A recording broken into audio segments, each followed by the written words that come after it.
Dawno nie byliśmy tak obstawieni na samym początku odcinka, ale to dlatego, że ramen jest zupą kilkuetapową. No i wydałaś się. A no właśnie, no i wydałam. Nadeszła ta wiekopomna chwila. W końcu mamy ramen w naszej atelierowo-smakowej kuchni. Wegański ramen. Cokolwiek to oznacza, bo ja wam muszę powiedzieć, że jadłam kilka razy ramen wegański i w tych wegańskich ramenach za każdym razem była taka różnica, że ja czułam, że jem za każdym razem inną zupę. I później, wgłębiając się w temat, okazało się, że smak ramenu zależy od tego, jaki szef kuchni go robi. Po prostu. Nasz wegański Zawsze jest to ramen zupa. jest dzisiaj z niemięsem, z bobą. Zawsze jest to zupa na mięsie. Wołowiną. Zawsze jest to zupa na mięsie, bądź w wegańskiej wersji na grzybach. Bywa z miso. Jest to jakiś rosołek, czasami mętny, czasami przejrzysty, z różnymi dodatkami, ale zawsze z makaronem. Rosołek. My bulion na ramen gotujemy przez 3 godziny, ale niektórzy szefowie kuchni gotują go nawet do 12 godzin. Wspaniale pachnie i tutaj też każdy zrobi go inaczej. Nasz jest zrobiony na podstawie marchewki, selera naciowego, kapusty pekińskiej. Dodaliśmy oprócz tego produkty, które mają smak umami, czyli pieczarki, grzyby shiitake, Grzyby shiitake nasze były suszone, wy możecie dodać świeże. a także pomidora oraz wodorosty kombu. A to dlatego, że ten ramen ma być delikatny, ale intensywny w smaku. Zadbaliśmy także o ostrość, dodając świeży imbir. Wyłowimy teraz warzywa, dlatego że one, mimo tego, że są wygotowane, fantastycznie nadadzą się do tego, żeby być wypełniaczem w pasztecie. Jeśli macie ochotę zobaczyć taki pasztet, do którego można je dodać, zakładkę znajdziecie tutaj nad Joli głową. I przez to, że ten wywar przygotowuje się tak długo, zawsze robimy go więcej, aby to, czego nie zużyjemy dzisiaj, tak od razu na bieżąco, przelać w słoiki, żeby mogło sobie postać w lodówce do następnego razu. Do następnych kilku razy, dlatego że zrobiliśmy tutaj mniej więcej 3 do 4 litrów bulionu, więc myślę, że jeszcze na 2 razy na pewno nam się przyda. Zapomniałam wam powiedzieć, że w naszym ramenie znajdzie się anyż. Ja bardzo go lubię. Zresztą wolę, żeby ramen był mniej rybny, a właśnie taki bardziej azjatycki. Chodzi tutaj o glony, które się znajdują w środku. One dają właśnie ten taki lekko rybny, czyli morski posmak. To ja już sobie przeleję ramen do słoików na później. Jola wspomniała wcześniej o makaronie. Oczywiście makaron w ramenie musi być. Nasz makaron jest jaglany, oczywiście bezglutenowy, bo cała nasza kuchnia jest bezglutenowa. Kupiliśmy go gdzieś przez internet, ale nie on jest tutaj istotą rzeczy. Najważniejsze w tym ramenie jest nie mięso z bobu. Jest wiele rodzajów bobowiny. Skorzystaliśmy ostatnio z tego o smaku. Nie o smaku, o konsystencji wątróbki. Ten przepis i kolejne przepisy z bobowiną znajdziecie tutaj nad Joli głową. Dzisiaj korzystamy z kawałków pikantnych z sokiem z cytryny. I jak jest napisane na opakowaniu, bobowina jest pyszna, jest roślinna, jest pełna białka i jest to właśnie bobowina, czyli to, co z powodzeniem zastąpi mięso i nie tylko w ramenie. Tak to wygląda. Otwieramy opakowanie, ale tylko po to, żeby wam pokazać, jaką to ma konsystencję i na razie odkładamy to na bok. Bulion już jest zrobiony. Zostawiliśmy tyle, co się nam przyda Co się do nam przyda dzisiejszego na dzisiejsze obiadu. zupy, tak, ale jeszcze chciałam wam powiedzieć, bo gotując ten bulion dodałam do niego trochę inne przyprawy niż dałoby się do takiego polskiego typowego bulionu. Ponieważ dałam właśnie wcześniej pokazany anyż, dodałam imbir. No akurat ja nie dodałam teriyaki sosu, dlatego że on jest z pszenicą, ale dałam sos do ryżu do sushi, który jest i słodki, i słony, i dałam sos sojowy. Dzięki temu ten ramen będzie miał właśnie taki wschodni, azjatycki posmak. Po zagotowaniu dodaliśmy szczyptę soli i trochę asafetydy, która w naszej kuchni zastępuje czosnek lub cebulę. Wy sobie oczywiście dodacie to, czego chcecie, to co lubicie. Trafiła tam jeszcze szczypta pieprzu dla podkreślenia pikantności. Shiitake wyciągamy z pomiędzy warzyw, ponieważ nie trafią one do pasztetu, za to trafią do naszego ramenu. Wiem, że ich było 10, więc będzie mi prosto szukać. Jeszcze gdzieś tu jeden się znajduje. Jeśli podoba Wam się pomysł na taki odcinek, możecie go polubić, możecie zasubskrybować kanał, jeśli jeszcze nie zasubskrybowaliście go. Naciśnijcie również ten dzwoneczek, który znajduje się pod ekranem i zawsze dostaniecie powiadomienie, że coś nowego wydarzyło się w naszej wegańskiej i bezglutenowej kuchni, tłumaczonej również na język angielski i takiej, którą możecie komentować i możecie zadawać pytania na blogu kulinarnym i na YouTubie. Na pewno zawsze Wam na nie odpowiemy. I mamy nowość, przygotowujemy się do serii webinarów, w których możecie wziąć udział. Jeśli chcecie się na nie zapisać, poinformujcie nas o tym w komentarzu poniżej.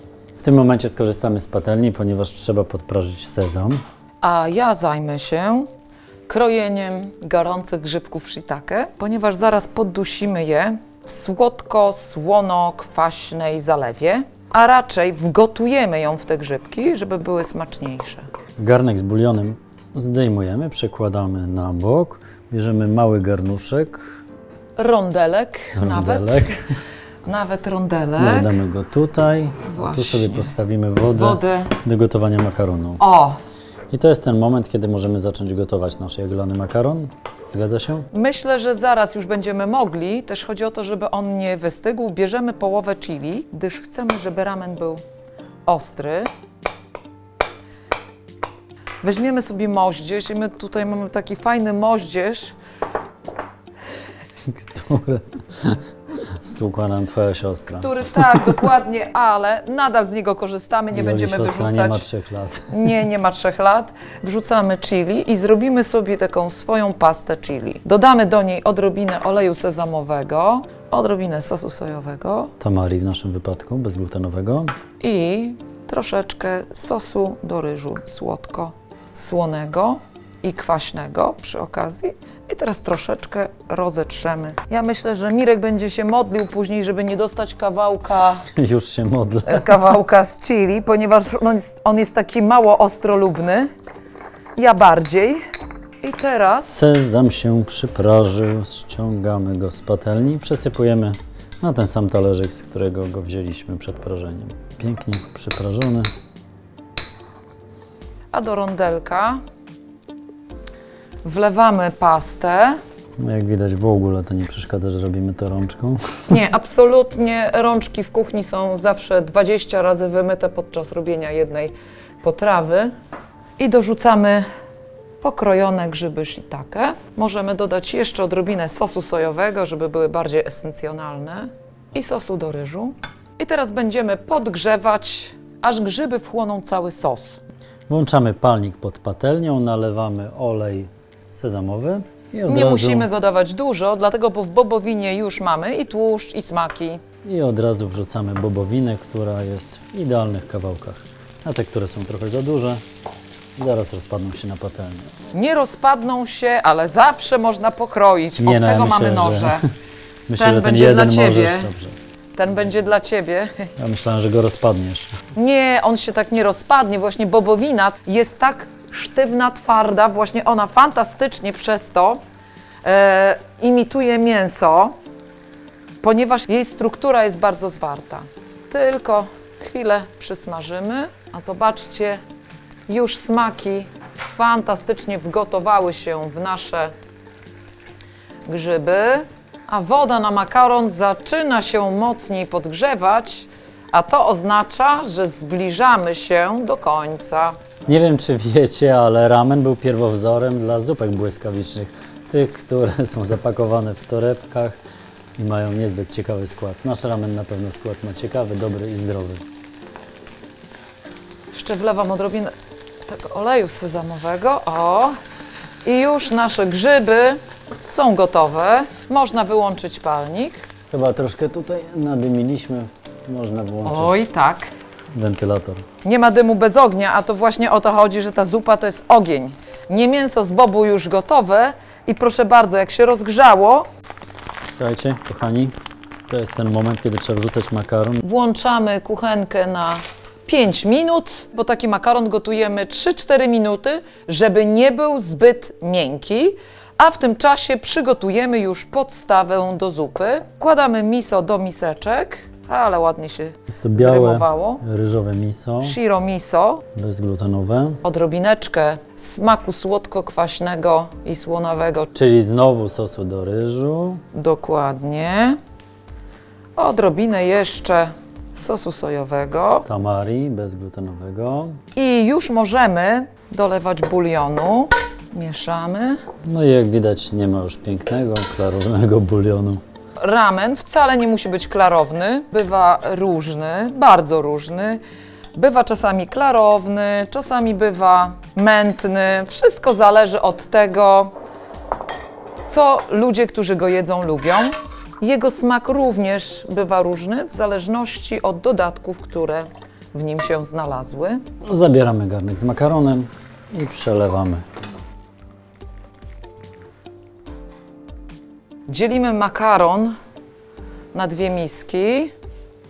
Mniej więcej sprawiedliwie. Proszę bardzo. Sprawiedliwość musi być po naszej stronie, tak to się nazywa, tak? I teraz dodajemy różne inne komponenty tej zupy, które przygotowaliśmy. Ach, tobie miało być bez czerwieni. Aha, akurat już Dobrze. wiem, że będzie z. Proszę bardzo, grzybki. A u mnie z... Do misek trafiają również świeże grzybki, enoki i brązowe shimeji. Odrobina zieleninki, czyli kolendry. Chrupiące, aromatyczne niemięsko z bobu.